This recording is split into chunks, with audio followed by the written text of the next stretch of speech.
3. 승족품. 부처님께서 비구들에게 말씀하셨다. 그때 보살은 이와 같은 개송을 듣고 자리에서 일어나 자기 궁전을 나와 법당에 나아가 사자좌에 앉았느니라. 또 한량없고 그지없는 법이 같고 행이 같은 큰 보살들이 모두 법당에 올라가 사자좌에 앉으니 저마다 지닌 68구지 권속들이 앞뒤에서 둘러쌌고 보살은 장차 인간으로 태어나려 하였느니라.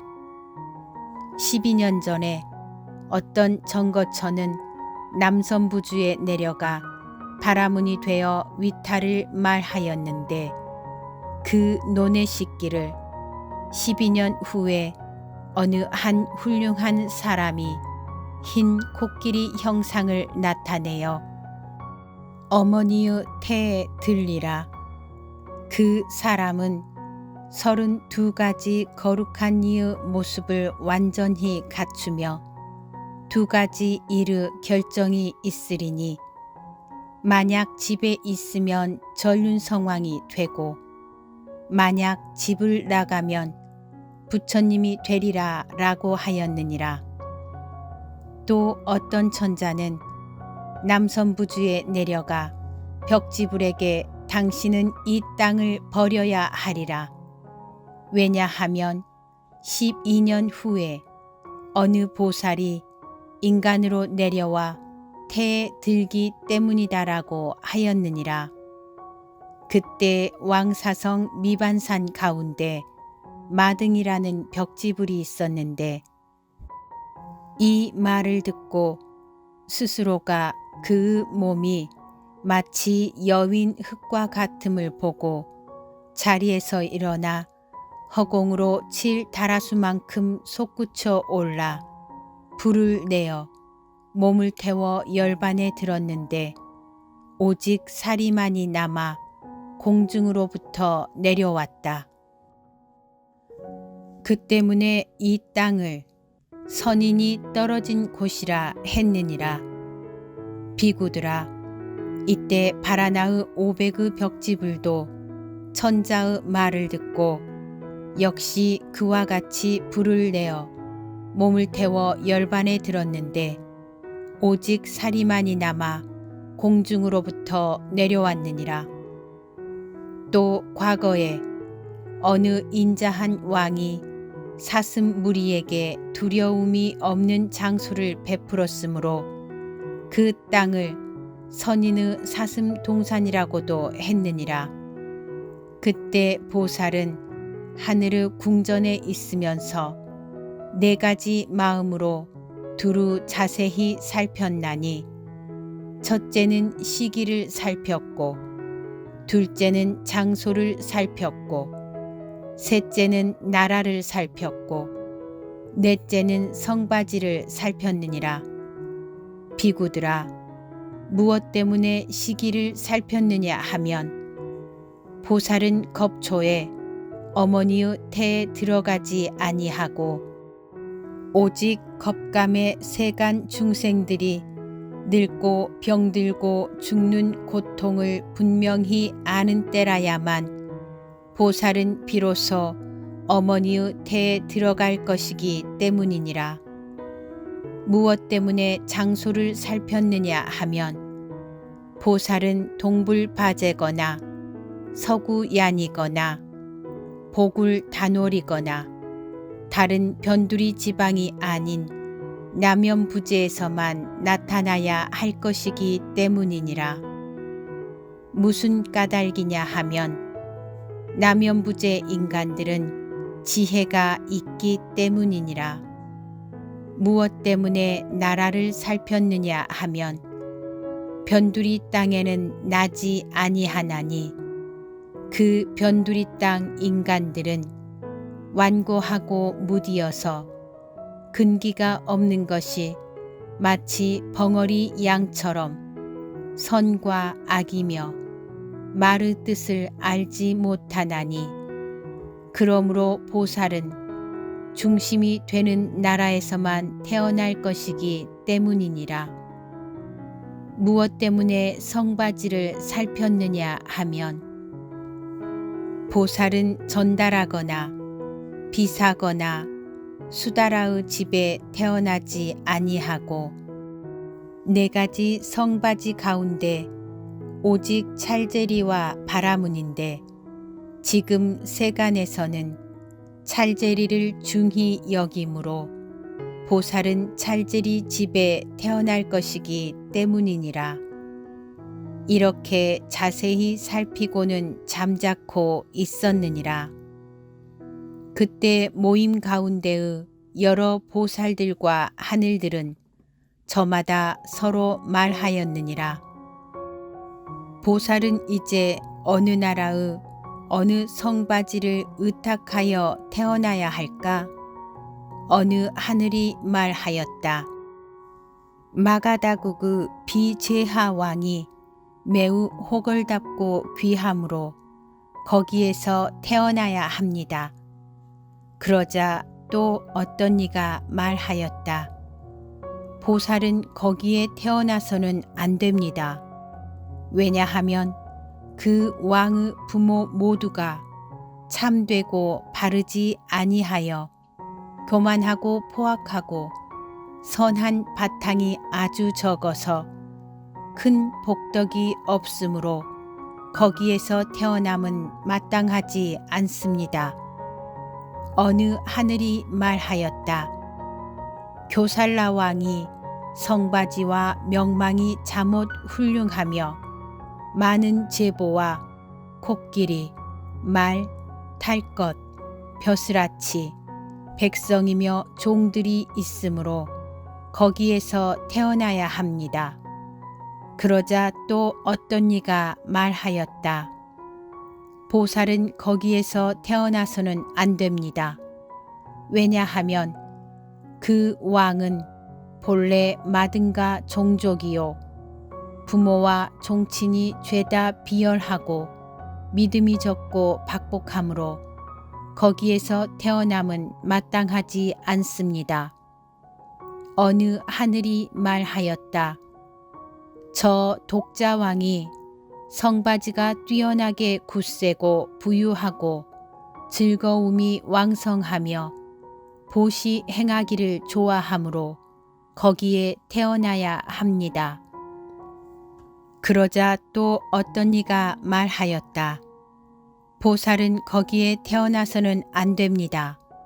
왜냐하면 그 왕은 졸렬하고 큰 위엄과 덕망이 없고 난폭하여 두렵기 짝이 없으며 어머니의 성바지는 천하고 임금의 자리까지 빼앗았으므로 거기에서 태어남은 마땅하지 않습니다. 어느 하늘이 말하였다. 비아리 왕이 아주 높고 귀하고 부유하며 안온하고 쾌락하여 모든 원수와 적이 없으며 인민들이 많고 궁전과 동산이며 숲과 샘과 꽃과 과일이 장엄하여 곱기가 마치 하늘 궁전과 같으므로 거기에서 태어나야 하리다. 그러자 또 어떤 이가 말하였다.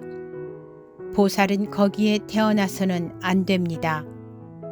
왜냐하면 그 국토 중의 모든 이차자는 서로가 공경하여 따르지 아니하고 저마다 높다고 일컬음으로 보살이 거기에서 태어남은 마땅하지 않습니다.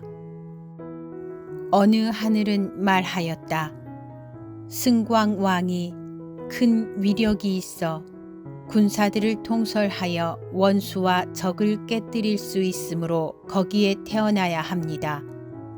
그러자 또 어떤 이가 말하였다. 보살은 거기에 태어나서는 안 됩니다.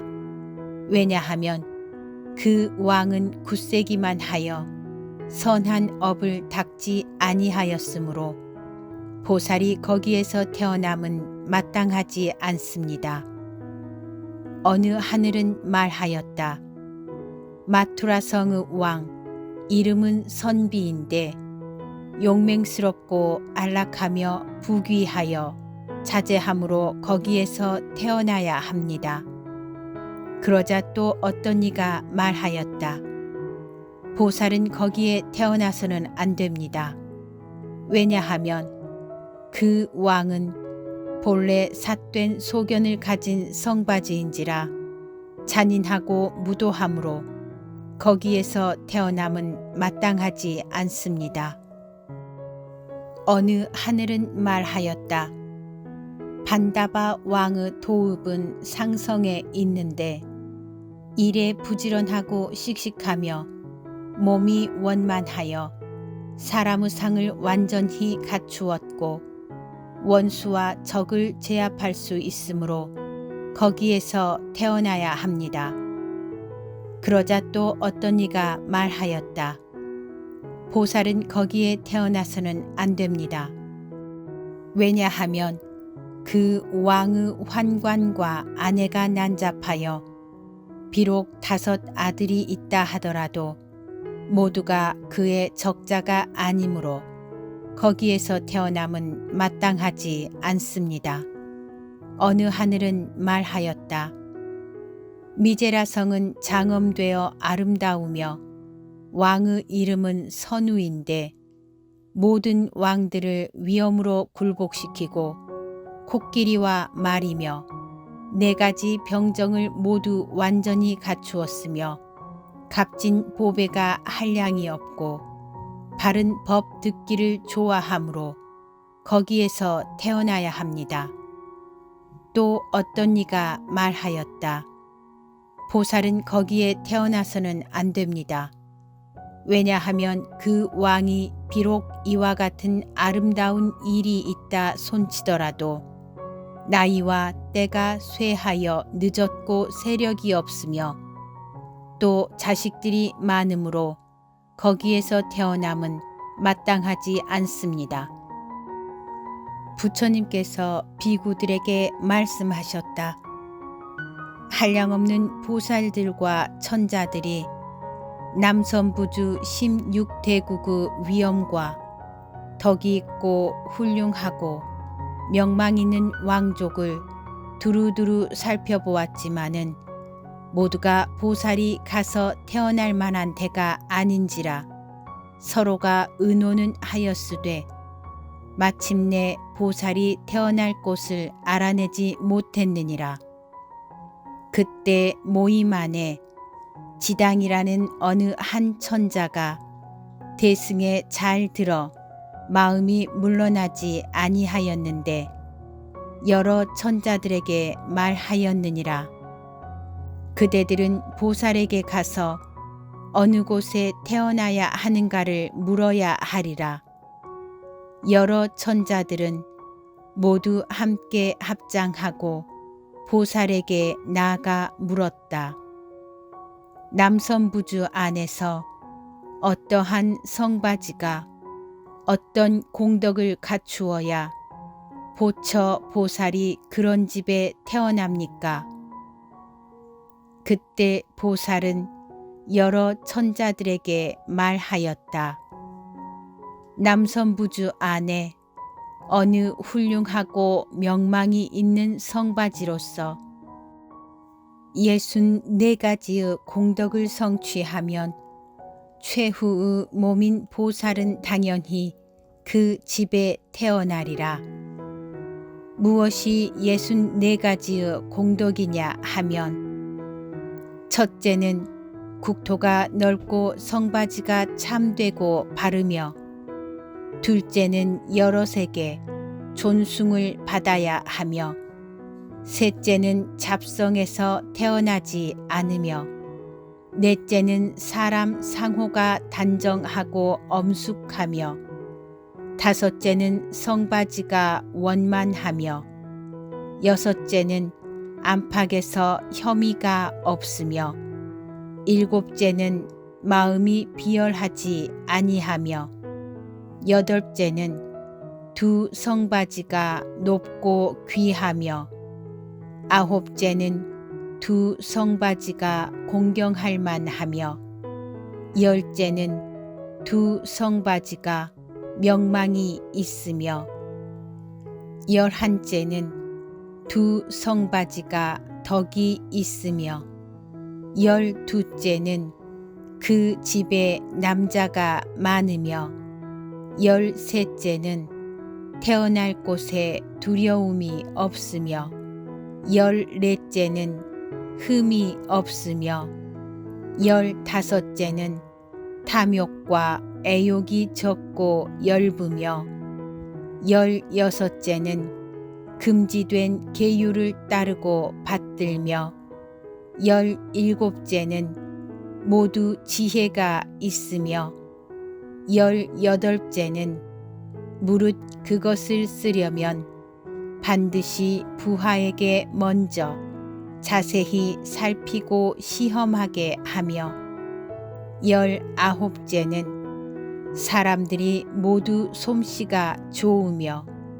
스무째는 벗들과 잘 사귀되 처음과 나중이 한결같으며 스물한째는 중생들을 해치지 아니하며 스물두째는 은혜와 정의를 잊지 아니하며 스물셋째는 의식을 행할 줄 알며 스물넷째는 가르침에 의지하여 일을 행하며 스물다섯째는 의심되면 곧 이룩하지 아니하며 스물여섯째는 일에 어리석지 아니하며 스물일곱째는 물건에 인색하지 아니하며 스물여덟째는 죄악을 짓지 아니하며 스물아홉째는 공은 헛되이 버리지 아니하며 서른째는 마음을 베풀되 은근하고 무겁게 하며 서른한째는 마음을 먹으면 마지막까지 달성하며 서른두째는 가지고 버리는 것을 분명히 하며 서른셋째는 주는 데에 믿고 즐기며 서른넷째는 장부다운 일을 지으며 서른다섯째는 하는 일은 완성시키며 서른여섯째는 부지런함과 용맹이 자제하며 서른일곱째는 용맹이 더욱 왕성하며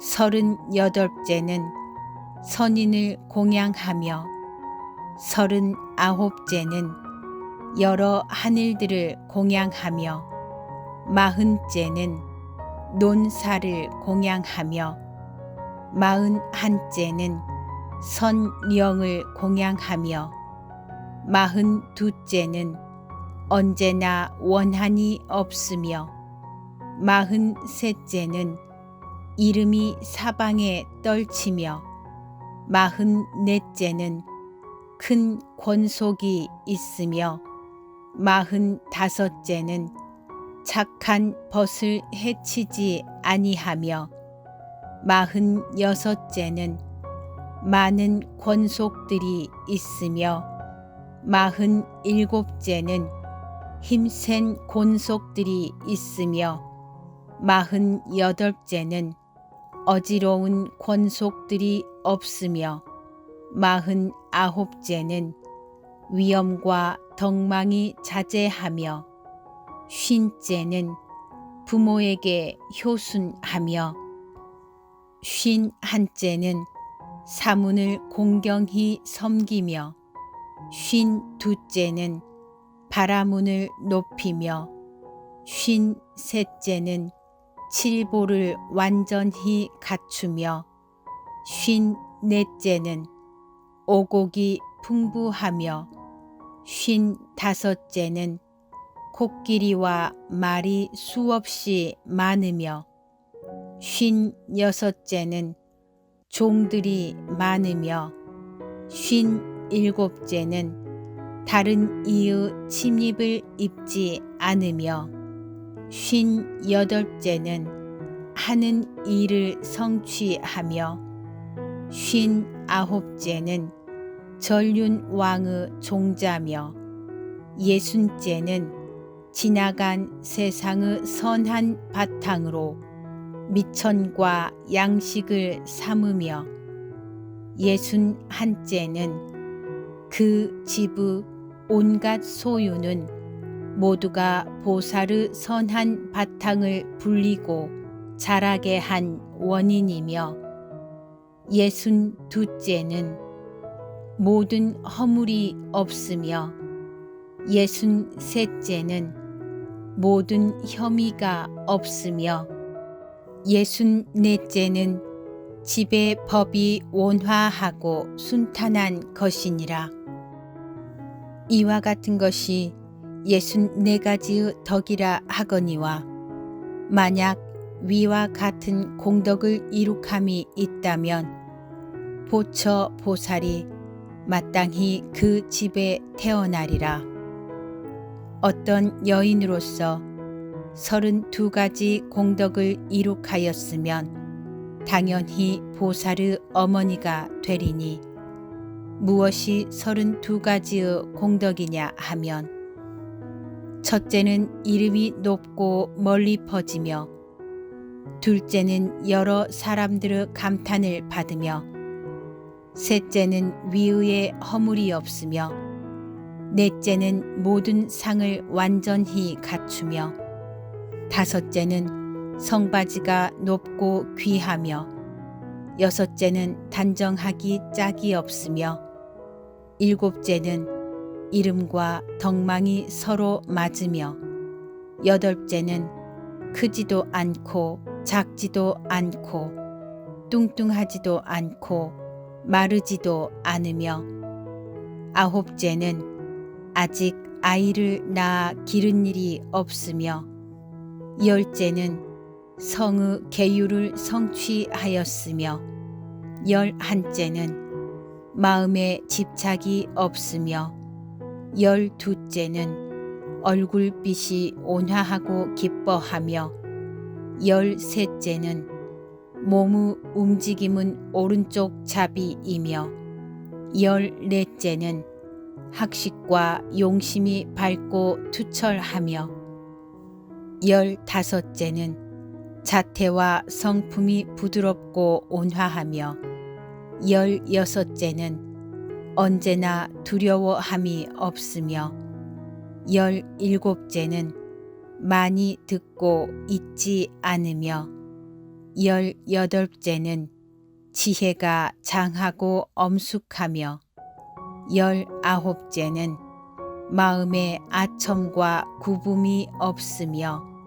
20째는 속이는 일이 없으며 21째는 아직 성낸 일이 없으며 22째는 항상 인색함이 없으며 23째는 성품에 질투가 없으며 24째는 성품에 조급히 동함이 없으며 25째는 얼굴빛이 윤택하며 26째는 입으로 나쁜 말을 하지 않으며 27째는 일에 잘 참으며 28째는 완전히 부끄러워할 줄 알며 29째는 삼독이 모두 열부며 30째는 온갖 여인으로서의 허물을 멀리 떠났으며 31째는 하늘 받들기를 법답게 하며 32째는 여러 가지 상이 뚜렷함이니라. 이와 같은 것을 32가지 덕이라 하거니와 만약 위와 같은 공덕을 성취하였다면 비로소 보살의 어머니가 될 만하느니라. 보살은 흑월에 태에 들지 아니하며 반드시 100월에 불사성이 합침으로써 그 어머니는 청정하게 제계를 받아 지닐 터이니 보살은 그때에 비로소 실제로 태에 들리라. 그러자 거기의 보살들과 천자들은 이와 같이 성받으며 청정한 부모의 공덕에 대한 설명을 듣고 저마다 생각하였다. 누가 이런 여러 공덕들을 갖춘 이가 있을까? 그리고는 다시 생각하였다. 오직 석가족의 수두 단왕만이 성바지와 명망이 특히 훌륭하고 전륜왕의 종자며 나라 도읍에 인민들은 아주 많고 평온하며 곡식이 넉넉하여 매우 사랑하고 좋아할 만하다. 그 수단 왕의 사람으로서 상호야말로 뚜렷하여 얼굴이 단정하고 미묘하기 으뜸이다. 위엄과 덕의 빛은 크고 복과 지혜는 장하고도 엄숙하며 하늘 일은 선하기만 하여 선으로서 풍속을 교화한다. 그 집은 뛰어나고 귀하며 재물과 보배가 있고 코끼리와 말이며 7가지 값진 보배가 다 가득 찼다. 어부 과보를 깊이 통달하고 모든 나쁜 소견을 떠났으며 석가 종족 중에 오직 이 임금에게만이 사방에서 돌아와 복종하며 보는 이들은 기뻐한다. 재능을 익혀서 늙지도 않고 젊지도 않으며 가르칠 줄 알고 때를 알아 세간의 법식을 모르는 것이 없다. 법으로서 임금이 되고 법에 의하여 만물을 다스리며 또 그 국토의 모든 인민들은 전생에 선한 바탕을 심은지라 모두 한 마음으로 그 임금을 섬긴다.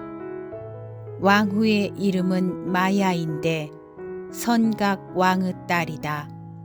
나이는 젊어 한창이요 상호를 완전히 갖추었고 아직 아이를 낳아 기른 일이 없으며 단정하기 짝이 없고 모습은 곱고 아름다워서 마치 채색을 하여 그린 그림과 같다. 허물이란 없고 하는 말은 진실되어 미묘한 소리가 나오며 몸과 마음은 편안하고 온화하여 죄도 없고 번뇌도 여의 없고 시세음도 없으며 말하면은 반드시 때에 알맞다.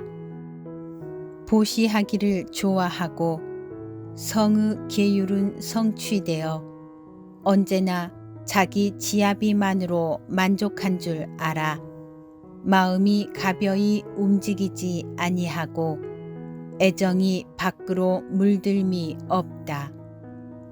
뼈마디는 서로가 알맞고 눈썹은 높고도 길며 이마는 넓고 펀펀하며 바르고 머리카락 무늬는 감흑 빛깔이라 마치 검붉은 벌과 같다. 웃음을 띠면서 말하고 아름다운 소리는 부드럽고 연하며 하는 일은 바른 것을 따르고 질박정직하여 구분이 없어서 아첨도 없고 속임수도 없다. 부끄러워할 줄 알고 심성이 안정되어 얼굴이 깨끗하며 삼독이 죄다 엷고 온화하여 잘 참아내고 그리하여 얼굴과 눈과 손과 발로써 저절로 잘 동요함을 막는다. 몸뚱이는 부들부들하고 연하기가 마치 가린다 옷과 같고 눈이 맑고 길고 넓기가 마치 푸른 연꽃과 같고 입술 빛깔이 붉고 곱기가 빈바 열매와 같고 목은 나선과 같고 아름답기는 무지개와 같다. 크거나 작기가 꼭 알맞고 거동도 법다우며 그 어깨는 단정하여 곱고 그 팔은 날씬하여 길며 몸은 뚜렷하고 살갗 무늬는 윤택하여 마치 금강과 같아서 무너뜨릴 수 없고 여러 가지 재주를 잘 알므로 마야라 이름하였다. 언제나 왕궁에 있는데 마치 보녀와 같고 변화로 된 여인과 같으며 또 천녀가 기쁨의 동산에 산 것과 같으니라. 이런 여러 가지 덕망을 갖추었으므로 보살의 어머니가 될 만하다. 이와 같은 공덕은 오직 석가의 종족에만 있고 다른 데는 있을 수가 없다. 그리고는 이어 개송을 읊었느니라. 보살은 도솔 천궁의 법집당에 계시는데 같은 법의 보살과 여러 하늘이 모두 공경하고 둘러싸여 있네. 보살은 어디서 태어날 것인가?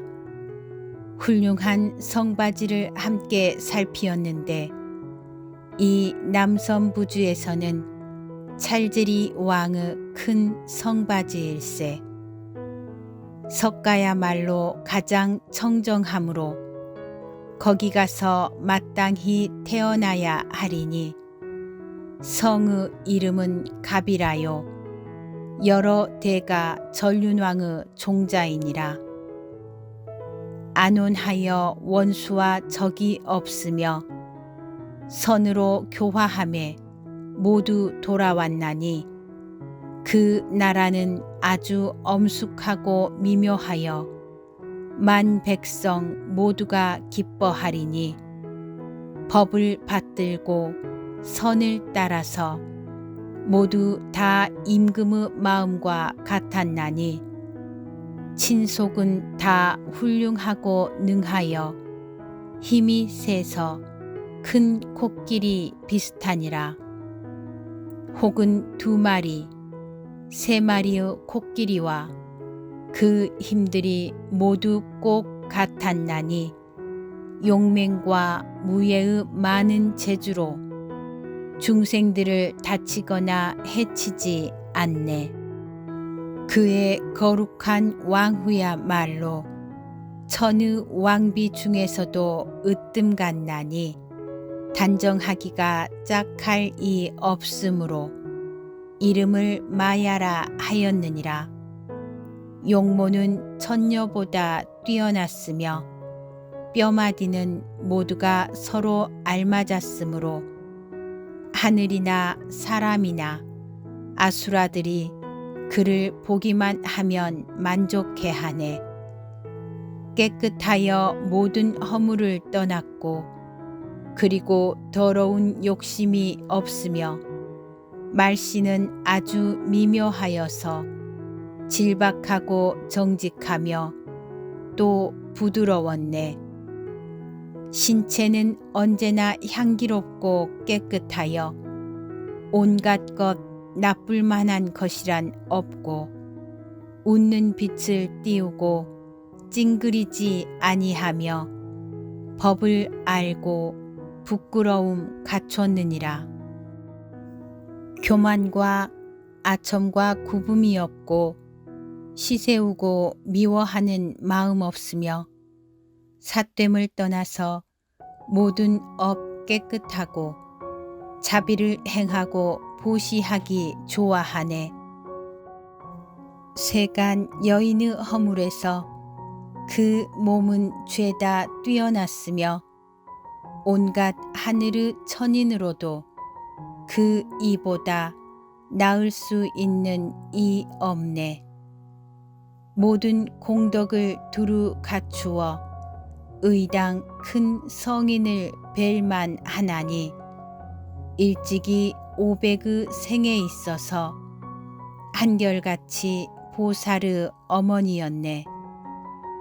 그 임금도 또한 그와 같아서 많은 생의 아버지가 되었나니 어머니는 청하여 계율지니며 32달 동안을 지냈느니라. 범행으로 권위와 덕망을 쌓아 그 몸은 언제나 밝게 빛나며 왕후가 논일고 거니는 곳은 그곳은 저절로 꾸며지니라. 하늘과 사람과 아수라들은 음욕스러운 마음으로 볼 수가 없고 모두 다 친하고 공경을 하여 어머니며 누님인 듯 여기느니라. 이 청정한 업 때문에 위의는 성현에 견주게 되며 왕의 명예를 드날려 주어 작은 나라들이 모두 항복하니라. 공과 덕의 두 가지가 서로 알맞은지라. 이는 보살 어머님이 될 수 있나니 다시는 다른 여인으로서 부처님의 어머니 될 만한 이 없느니라. 위 덕 있는 여러 천자들이며 크게 지혜로운 여러 보살이 다 이 어머니의 덕을 찬탄하노니 보살은 내려가서 태어나야 하리다.